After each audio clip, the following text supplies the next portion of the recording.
Quiero compartir con ustedes una linda reflexión, un principio bíblico y le titulé a esto el año viejo. Cualquiera, yo sé, todos padecemos inconscientemente de aquello que se llama muletillas. Y una de las muletillas que más se nos pegan en estos días es aquello de, pero tarareado, yo no olvido el año viejo, ¿verdad?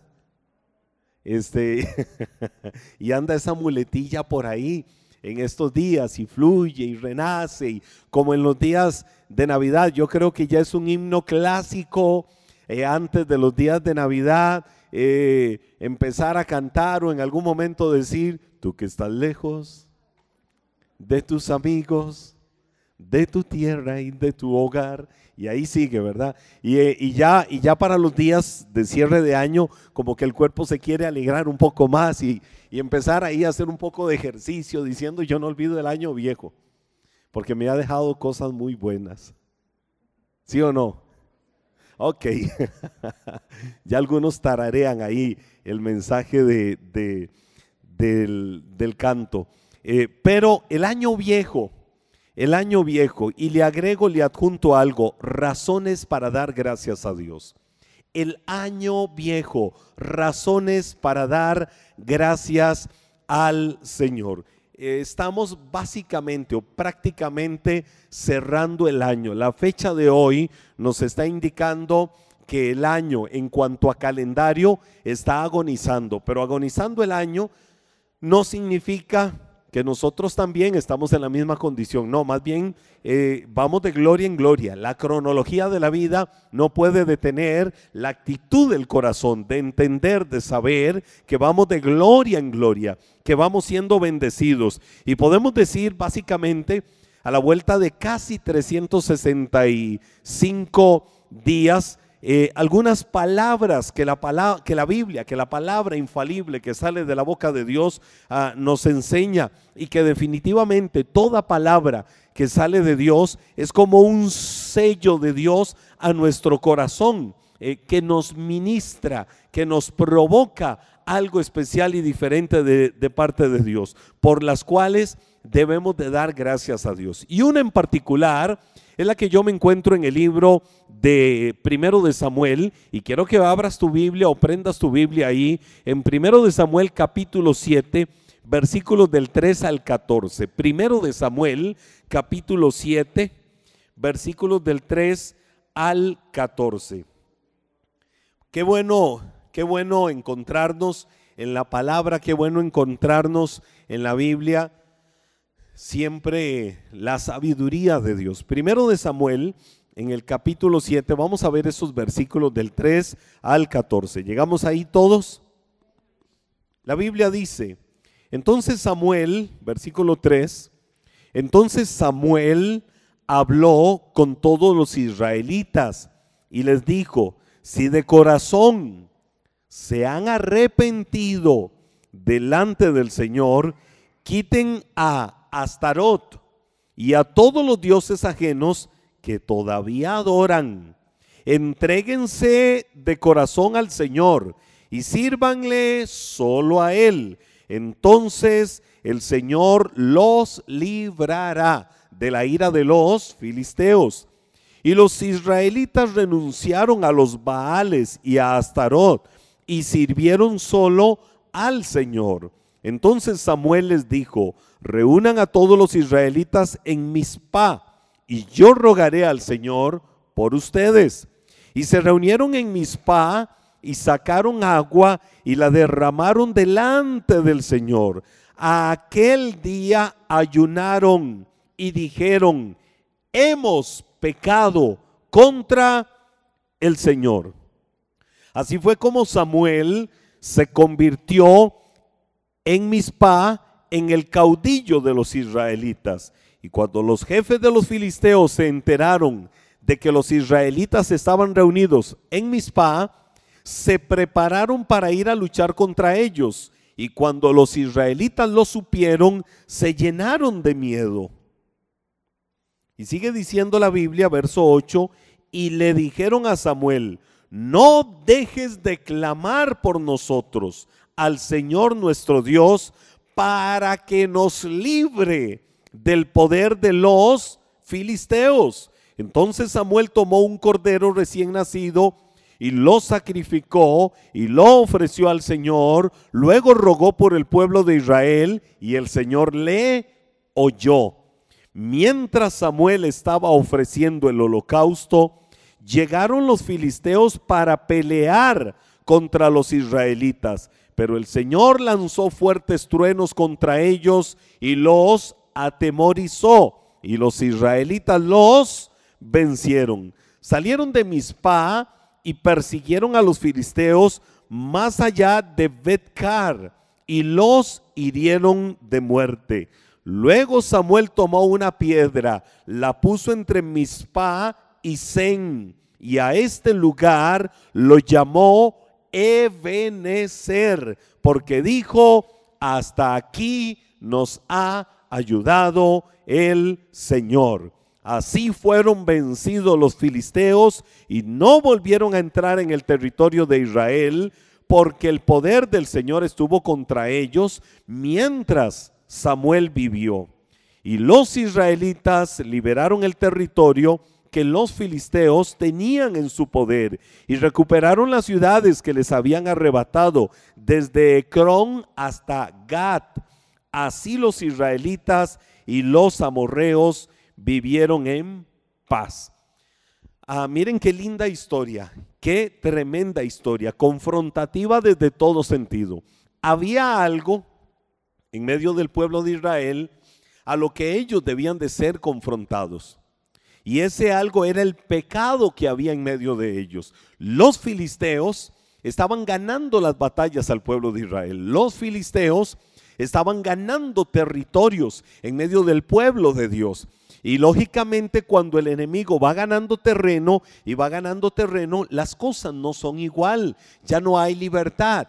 Ya no se siente toda la libertad para hacer las cosas como se quieren hacer. Ya hay cosas que están mal en el corazón porque el enemigo va ganando terreno, el enemigo va ganando un espacio, va ganando un lugar ahí. Bueno, eso era lo que le estaba sucediendo al pueblo de Israel. Samuel viene y les dice que ellos deben de volverse a Dios, deben de arrepentirse de sus pecados. Ahora, ¿dónde enfocó el mal del pueblo de Israel? Ellos estaban adorando a Astarot, estaban adorando a cualquier tipo de dios falso, dioses que no eran Dios, dioses en minúscula que no son descritos ni conocidos ni se caracterizan por ser Dios en mayúscula. Ellos habían caído en las prácticas de los paganos que vivían alrededor de ellos y se estaban mal acostumbrando a las culturas y a los estilos de vida de ellos. Samuel se levantó como el gran juez, como el gran profeta, como el gran hombre de Dios. En ese momento el sacerdote Samuel, y la Biblia dice que se volvió el gran líder, el caudillo del pueblo de Israel, porque fue el que movió, confrontando al pueblo, a que todos buscaran de Dios y se arrepintieran.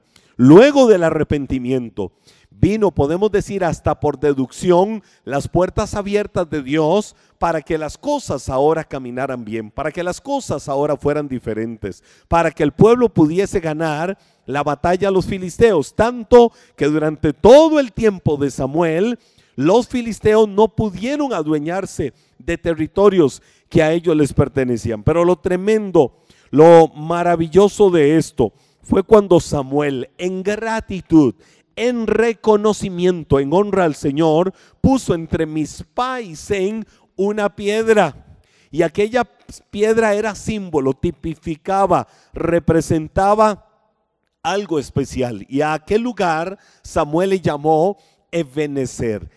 Ebenezer significa: hasta aquí me ha ayudado el Señor. Ahora, si nos vamos a la raíz hebrea de esta palabra, es Eben Haeser, el hebreo del Ebenezer.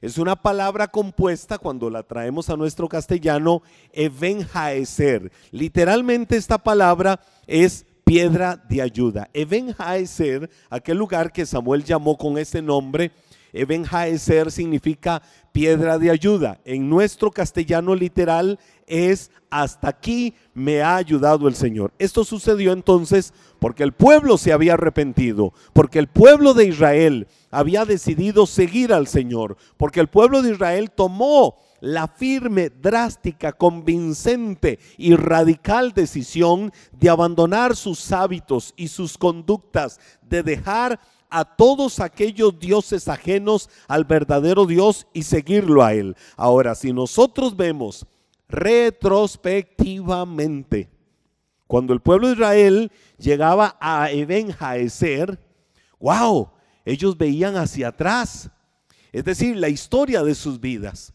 Veían todo hacia atrás y decían: los filisteos nos atacaban, éramos casi esclavos de nuestros enemigos. Claro, nosotros nos rendíamos a dioses ajenos, buscábamos refugio en dioses paganos, en dioses muertos, en dioses que no daban respuesta, y veíamos hacia atrás todos los males que habían sobre nuestra vida, pero nos arrepentimos, y en este lugar, en Eben Haeser, podemos recordar que hasta aquí, hasta este punto, en este lugar, Dios nos ha ayudado. Su mano ha estado ahí entre Mizpa y Sen, ha estado el Señor con cada uno de nosotros para socorrernos y ayudarnos. Entonces, qué bonito cuando geográficamente ellos llegaban a Eben Haeser y veían aquella piedra especial que era notoria, era evidente que era un monumento a la victoria del Señor sobre los filisteos, y podían decir: hasta aquí me ha ayudado el Señor. ¿Por qué? Porque todo este pasado me recuerda que probablemente yo me hubiera quedado en el camino, que probablemente no hubiera llegado hasta aquí, pero intervino la mano del Señor, intervino su poder, intervino su misericordia, intervino la confrontación divina, y podemos decir: Ebenezer, hasta aquí me ha ayudado el Señor. Entonces, si en el caso particular nuestro vemos retrospectivamente el año que ya prácticamente hemos cursado, el año en agonía en cuanto a cronología, como lo dije hace un momento,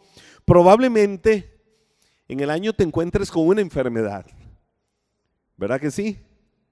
En el año te encuentres con algún problema, alguna crisis familiar que tuviste que cruzar en algún momento, te encuentres con alguna crisis matrimonial. Los casados, en algún momento del transcurrir de este año, probablemente en el año te encuentres con algún problema laboral. Y te acuerdes de aquel día en que quisiste linchar al jefe. Quizás en el año te encuentres con aquella vez que en carretera, a causa de la imprudencia de alguien, quisiste recordarle a la mamá sin saber el nombre. Quizás te encuentres con algunas situaciones, algunas cosas, momentos financieros para decir: Dios mío, ¿y ahora qué hago? ¿Por dónde cojo? ¿Cuál es la salida? ¿Cómo resuelvo esto? Momentos difíciles. Yo me pongo en la lista. Empezando este año, muchos de ustedes saben, y para mí es testimonio, saben que empezando el año, yo tuve una crisis personal, tuve una crisis particular. Creo que por ahí, después de la tercera semana de enero, casi hasta terminando el mes de febrero, yo no estuve predicando. Recuerdo que después de una noche, era reunión de equipo ministerial, reunión de mi célula y el equipo ministerial con los cabezas de ministerio. Yo me preparo y me dice mi esposa: no vas a ir. Necesitas quedarte descansando. Y recuerdo que a la vuelta de las horas, ya cuando llegan a la casa ellos, llega mi esposa y me dice, ya yo le dije: ¿cómo les fue? Me dice: muy bien, tomamos una decisión. Y yo: sí, ¿cuál es la decisión? Durante este mes ni siquiera la sombra tuya se va a acercar a la iglesia. Así me dijo. ¿De verdad? Sí. Y pero por Dios, ustedes saben lo que está. Sí, no te preocupes, ya todo está arreglado, todo está solucionado, todo está agendado. Y tomamos una segunda decisión. O te salís de la mayoría de grupos de WhatsApp en los que estás de la iglesia, salvo los necesarios, y si no te saliste, sacamos. ¿Por qué? Bueno, lo decía así entre broma y en serio, pero era una gran verdad. ¿Por qué? Porque yo había entrado en un momento en mi vida, en mi parte de barro, en la que no sabía qué me estaba sucediendo. Y yo estaba enfrentado, literalmente agarrado frente al espejo de mi propia realidad, diciendo, ¿qué me está sucediendo? ¿Qué estoy viviendo? No sé qué me está pasando. Dios mío, tengo, si pienso en la parte de conocimiento bíblico, si pienso en la parte del ejercicio de la autoridad espiritual, si pienso en muchas otras cosas, yo decía, por Dios, ¿qué me está pasando? ¿Qué me está sucediendo? No lo entendía. No lo entendía y empecé a buscar respuestas de una o de otra manera. Había visitado durante 10 días 4 veces un centro médico y en horas de la madrugada. El Paz Alex, como todo un escudero, en esos días no le importó la hora. Mi esposa lo llamaba y le decía, Paz, voy para allá en este momento. Y parábamos en un centro médico. Y al final yo les decía, es esto, es esto, es esto, es esto, es esto, es esto, lo que siento, es esto lo que me pasa, no sé por qué me está pasando, siento mi cuerpo así, siento que me pasa esto, y al final de cuentas me terminaban recetando lo mismo. Y yo decía, Dios mío, pero ¿qué me está sucediendo? Recuerdo un día hablando con Rosy, la esposa de Luis, estábamos ahí platicando y Dios usó a Rosy como un ángel en ese momento. Y Rosy me dijo, Paz, con todo el respeto, Rosy es psicóloga y es una fiel colaboradora en la parte de psicología también en la iglesia. Y Rosy me dice, Paz, yo creo que te está pasando esto así, así, así, así. Vos tenés que visitar un profesional así, así, así, así. Y yo recuerdo que agaché mi cabeza donde estaba leyendo lo que Rosy me escribía al otro lado. Y yo dije, Señor, ayúdame. ¿Qué tengo que hacer de verdad? Y agaché mi cabeza, busqué la ayuda profesional, busqué la solución. Oiga, fui condenado a 2 años de un duro tratamiento. Y me dijeron, porque usted entró en una crisis de estrés. Eso fue lo que me dijeron. Usted entró en una crisis muy fuerte de estrés. Y con el estrés, usted entró en una crisis de ansiedad. Y con la ansiedad está entrando a una crisis de pánico y eso usted no puede permitírselo porque es una cadena que va extendiéndose y extendiéndose. Yo más o menos entendía los conceptos, yo decía claro, porque el estrés va llevando a la ansiedad al pánico y ahí se va corriendo y corriendo y hay gente que canaliza las situaciones por medio de la depresión, de muchas otras formas. Entonces yo decía, Dios mío, o sea, voy a entender, voy a aceptar que estoy teniendo un problema. Y me decían, físicamente está bien, el problema es ese. Entonces ahí fue donde vinieron aquellas decisiones de todo mi equipo de colaboradores y yo tuve que hacer un alto. Pero le voy a decir algo, por momentos yo decía, Señor, ¿y si yo me muero? ¿Qué va a pasar? Señor, ¿cómo es posible? Estoy empezando el año, hay mucho que hacer, hay muchas metas, hay muchos proyectos, hay muchas cosas y yo decía, Dios mío, pero qué me... Entonces toda esa etapa a mí me enseñó a que tenía que empezar a hacer altos en la vida, que tenía que empezar a cambiar culturas de vida, que tenía que empezar a cambiar muchas cosas. Claro, médicamente me dicen, usted está muy acostumbrado al deporte, pero tiene algunos cuantos meses de no hacer deporte, porque yo había hecho un parón fuerte después de una maratón que había hecho en atletismo y después de ahí paré, me di unas vacaciones, un descanso para recuperar físicamente por una lesión, un desgarre que tenía y vino una etapa como esta, final de año, crucé hace un año, crucé esa etapa dándome libertades, voy a comer como hace días no comía o hace mucho tiempo no comía. Voy a comer algunas cosas que me tenía prohibidas por causa de cuidarme y todo esto. y entonces empiezo a subir un poco de peso, no estaba haciendo ejercicio, no estaba haciendo nada, y me dice un especialista, sencillo, me dice, te lo pongo en palabras sencillas todo.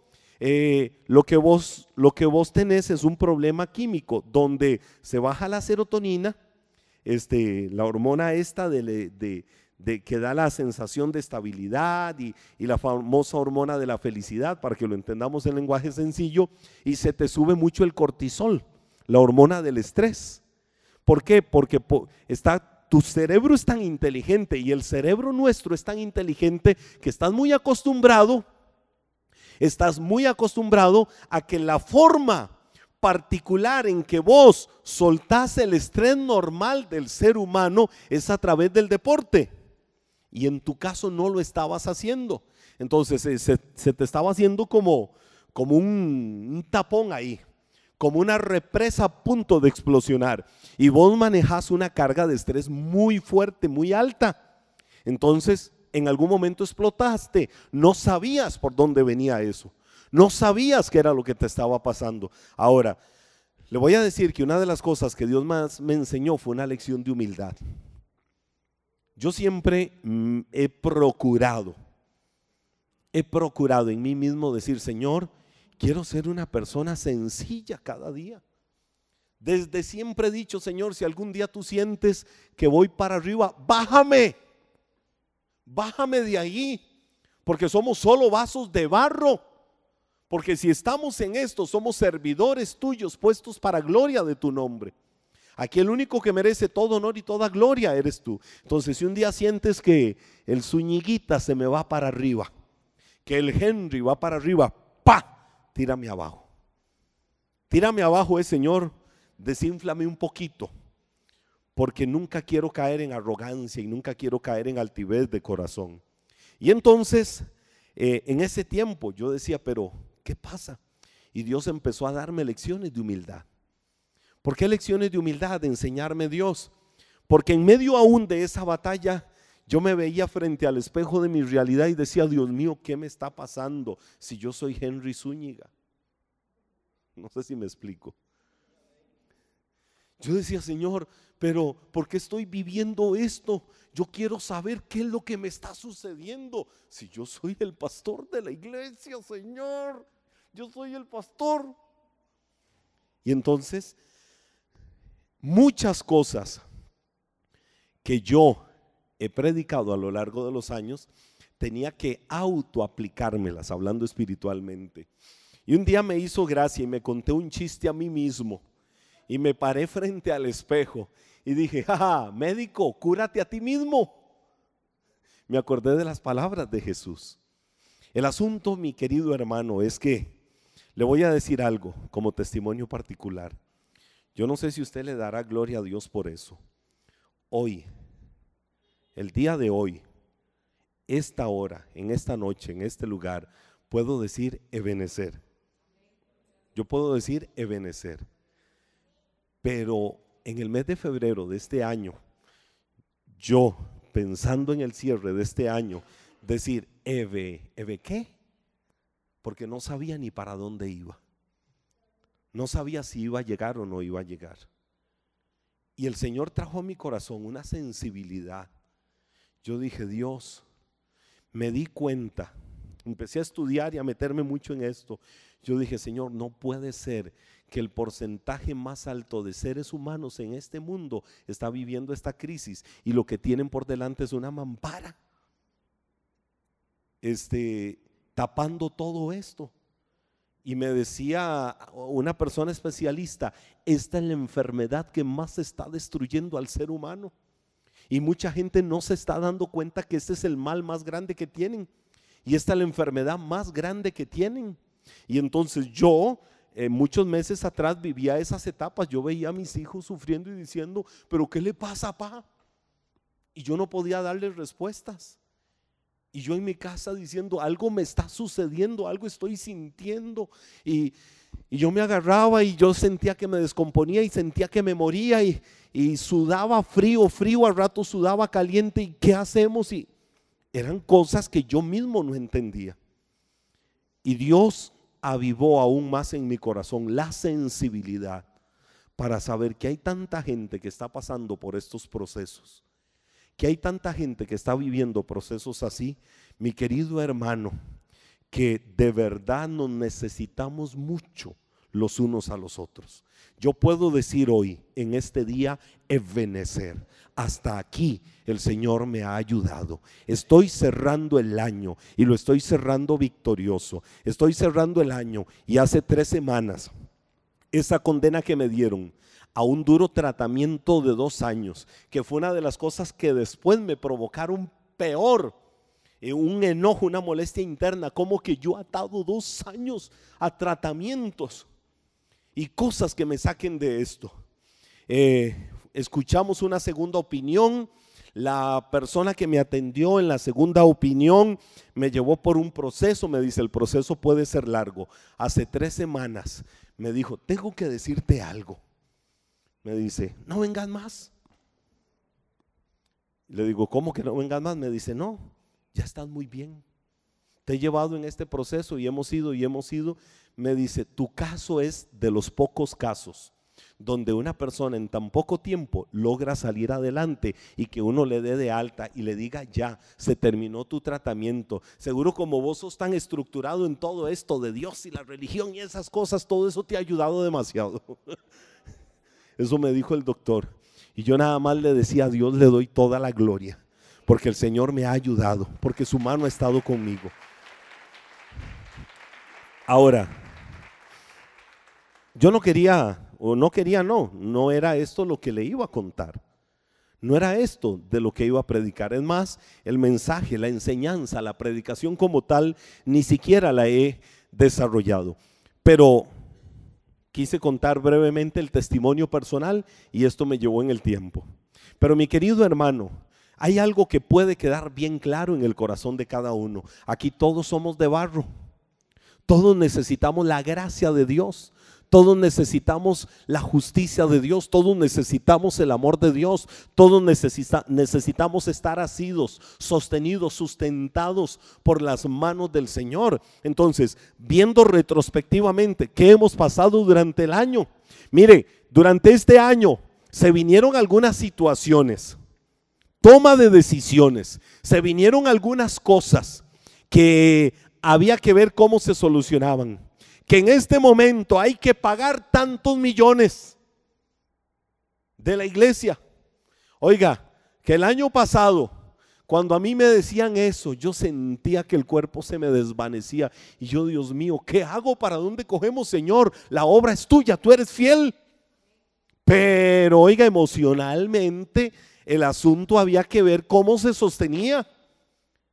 Y yo sabía la piedra, el volcán que estaba llevando por dentro. Ahora, cuando en algún momento este año me han dicho algo, yo nada más digo, el Señor se encargará de todo.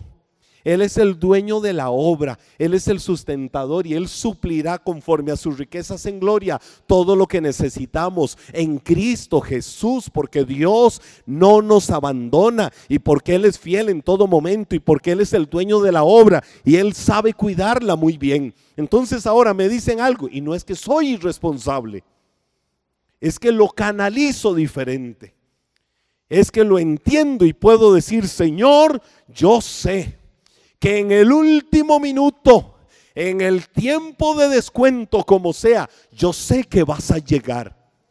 Yo sé que tu mano estará. Yo sé que tu mano suplirá. Yo sé que tú harás la obra. Oiga, y ha sido un año donde hemos pasado tremendos momentos de bendición, donde hemos visto la gloria de Dios en muchas cosas, pero también ha sido un año donde el océano de dificultades han querido doblegarnos. Lo que pasa es que, mi querido hermano, Dios nos ha enseñado a pasar procesos diferentes. ¿Sabe que Moisés, cuando estaba en un punto donde ya casi Moisés se moría, donde casi se vuelve loco, su mismo suegro Jetro viene y le dice, en un momento te vas a volver loco? En lenguaje sencillo le estoy diciendo lo que Jetro le decía a Moisés. No estás pudiendo con todo lo que tenés que hacer. Y entonces le dio un consejo y le dijo cómo tenía que hacerse. Ahí fue donde nacieron las tribus de Israel. estructuradas, organizadas. Ya estaban, pero cuando les dijo, vas a separar al pueblo por las tribus y van a hacer las cosas así, así, así, y las van a manejar de esta manera. Y así fue como pudieron avanzar para que pudieran alcanzar todo aquel peregrinar por el desierto. Yo veo a Moisés viviendo momentos difíciles. Veo a Jesús hecho carne. Veo a Jesús en la cruz en el jardín del Getsemaní, con sus rodillas dobladas, con su sudor copiosamente, que eran literales gotas de sangre, porque las glándulas sudorípadas se habían mezclado con los vasos capilares que se reventaban. Aquello que salía era sangre. Y Jesús, cargando ese dolor, esa aflicción, nada más oraba mientras los discípulos allá roncaban. ¿Se acuerda de esa escena que cuenta la Biblia? Y él clamaba cuando dijo: Padre, si es posible que pase esta copa de mí, pero no se haga mi voluntad sino la tuya. Pero también ahí Jesús dijo en el Getsemaní, oiga las palabras de Jesús: estoy tan triste que siento que me voy a morir. Esas fueron las palabras de Jesús. Jesús sintió la muerte, es decir, un momento de agonía emocional, un momento de depresión emocional que Jesús vivió. Y ahí es donde dice la Biblia que vino una legión de ángeles del cielo para fortalecerle y ayudarle a no rendirse, a no renunciar hasta cumplir su propósito de llegar a la cruz. Porque si Jesús llegaba a la cruz y su sangre se vertía gota a gota en ese madero, estaríamos cada uno de nosotros aquí alabando y exaltando su nombre y diciéndole gracias por ese sacrificio, gracias por eso que hiciste. Yo me encuentro a un Elías encuevado, huyendo, ahí metido, diciendo: Señor, de aquí no salgo. Y el Señor sacudiéndolo: ¿qué haces aquí, Elías?